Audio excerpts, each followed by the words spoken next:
We are taking position in the Lord. And you can do that. Hallelujah.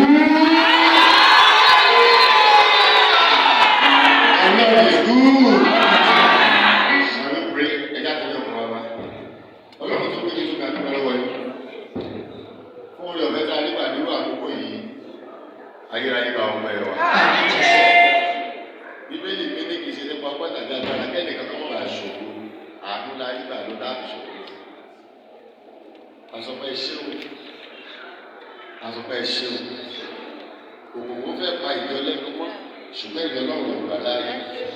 Bàbá tí ń bẹ lọ́rùn ò bá wa bẹ́ẹ̀. Ọlọ́run nínú àkókò ìtẹ̀sán kalẹ̀ wá. Ẹ̀yin ní ọ̀rọ̀. O tún gbé ọ̀rọ̀ rẹ̀ ga ju orúkọ rẹ̀ lọ. For you are the Lord and that is your name.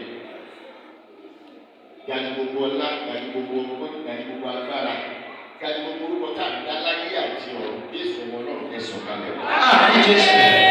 Àtàwọn bàbá, àtàwọn màmá, àtàwọn ọmọdé, àtàwọn akẹ́kọ̀ọ́ jáde Olúwa ọ̀rọ̀ rẹ̀ Olúwa yóò mú wa yìí. Nígbà táwọn kò kó nínú ọgbọ̀n ẹ̀gbẹ̀ yìí sọ wá ní alágbára. Ẹ ṣe torí bẹ́ẹ̀ ti gbọ́. Orí orúkọ yìí. Olúwa wa. Lórúkọ Jésù. Amen. Ẹ jẹ́ ká jókòó lórúkọ Olúwa. Ẹ jẹ́ ká jókòó lórúkọ Olúwa. Mo dúpẹ́ lọ́wọ́ Ọlọ́run fún orí ọ̀fẹ́ yìí. Ẹni kí èmi ọmọdé wa wàásù ọ̀rọ̀ lọ́wọ́ lọ́dọ̀ wa. Mo kí ẹ̀yin bàbá wa sá. God bless you Jesus name. Ẹ̀yin mọ̀mọ́ mọ̀ pẹ̀lú Ọlọ́run wa ẹ̀ka wọ̀.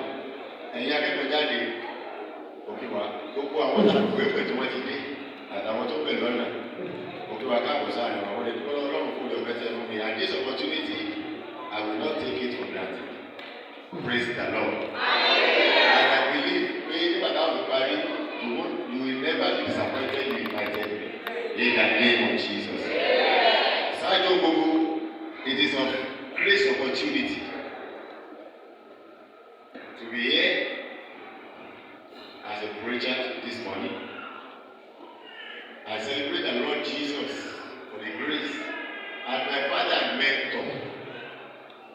Báyọ̀ bàbá àlùkò yẹn fún àkọ́kọ́ is a father and is a mentor. And the person of senior superintendent apostle prophet Anthony Àtọ̀dá. Ẹ bá pàdé ọkùnrin. Ẹ bá bá sí à. Ní gbogbo ilé wọlé àtàgbègbè. Bàbá ẹ̀mí yóò kò fún wa. Ọ̀pọ̀ ẹ̀yìn ìmọ̀ ẹ̀yìn orí ọ̀fẹ́ tó lọ́kùn kò ní dasán. I celebrate our fathers, our professors, àwọn ọmọ wa lórí wa, the graduates. I celebrate God's grace in your life. Àwọn gbàdúrà kò lè wẹ́tẹ́ ní ẹ̀wù nílùú lásán. Àkórí ọ̀rọ̀ Ọlọ́run yìí sọ wípé òmìnira nípa ọ̀rọ̀ Ọlọ́run. Freedom through the knowledge of the word of God. Òmìnira nípa ìmọ̀ ọ̀rọ̀ Ọlọ́run. Ṣé àwọn méjì ni? Ibi tí màá sáré bẹ̀rẹ̀ náà nìyẹn. Gbogbo méjì bá ti fẹ́ lò àwọn ọmọ olówó ni wọ́n kà kó sì gbọ́dọ̀ pẹ́. Before I go deep into the word of God, kọ́kọ́ fẹ́ sáré sọ nǹkan méjì tí mo fẹ́ ká kọ́kọ́ dì mú ká tó wọnú ẹ̀kọ́ àkórí ọ̀rọ̀ yẹn. Onígbàgbọ́ méjì lè gbé. We have two different types of Christians. Àkọ́kọ́, the Christian that know the name of the Lord. Àwọn onígbàgbọ́ tó mọ orúkọ Ọlọ́run. And the Christians that know the word of the Lord. Praise the Lord. Àwọn onígbàgbọ́ kan bẹ wọ́n mọ orúkọ Ọlọ́run, that is they can pray, they can prophesy, they can do this, they can do that. But upon all this, they don't know the word of God. Praise the Lord.